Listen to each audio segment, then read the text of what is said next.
छप्पन भोग की बात करें तो उसमें आता है माखन, मिश्री, बादाम, दूध, मोहनबाग, खीर, जीरा लड्डू, चटनी, मुरब्बा, दही, मठरी, दाल, घेवर, कढ़ी चावल, पापड़, पकोड़ा, खिचड़ी, बैंगन की सब्जी, लौकी की सब्जी, पूरी, टिक्की, ड्राई फ्रूट्स और कई सारी चीज़ें।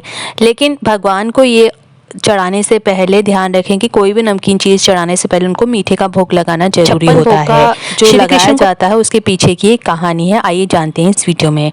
वृंदावन के लोग जो थे वो भगवान इंद्र को खूब मानते थे। उनकी बहुत ज़्यादा खुश रखने के लिए उनको बहुत सा सामान ऑफर करते थे, जैसे अपनी खेती का एक बहुत बड़ा हिस्सा उनको दे देते थे। अपनी मतलब अपने आप चाहे गरीबी में रहे, लेकिन भगवान इंद्र को वो बहुत ज़्यादा मानते थे ताकि वो बारिश, तूफान, आंधी ना कर दे उनके वृंदावन में।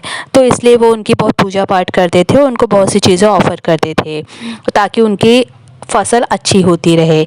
तो भगवान कृष्ण जी ने जब ये देखा तो उन्होंने वृंदावन के लोगों को कहा कि तुम अपनी मेहनत का इतना बड़ा फल इंद्र भगवान को क्यों दे देते हो, ये तो सही बात नहीं है, क्योंकि मेहनत तो तुम करते हो और बल्कि तुम्हारी रक्षा जो है वो गोवर्धन पर्वत करता है, ये इंद्र भगवान नहीं करते हैं।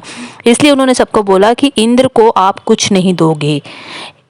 गांव वालों उनकी बात मान ली और उन्होंने इंद्र को कुछ भी देना मना कर दिया और गोवर्धन पर्वत की पूजा शुरू कर दी।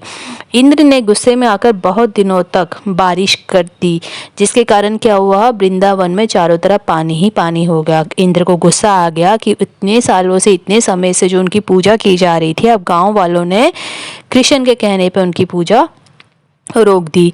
तो इसलिए उसने बदला लेने के लिए पूरे वृंदावन को पानी में डुबो दिया।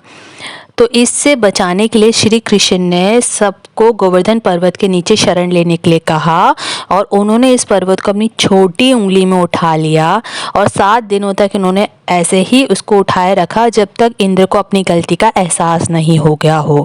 कहते हैं इन 7 दिनों में श्री कृष्ण ने कुछ भी नहीं खाया था, बल्कि अगर नॉर्मल बात करें तो एक दिन में 8 बार अच्छा खाना खा लिया करते थे।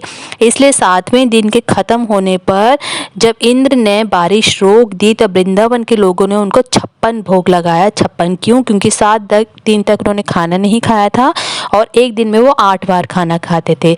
तो 7 को अगर 8 से मल्टीप्लाई करेंगे तो उसका आंसर 56 होता है। तो यही कारण है कि श्री कृष्ण को 56 भोग लगाया जाता है, क्योंकि उन्होंने 7 दिन तक कुछ खाना नहीं खाया था। उम्मीद करते हैं वीडियो इन्फॉर्मेटिव लगी होगी। Thanks for watching.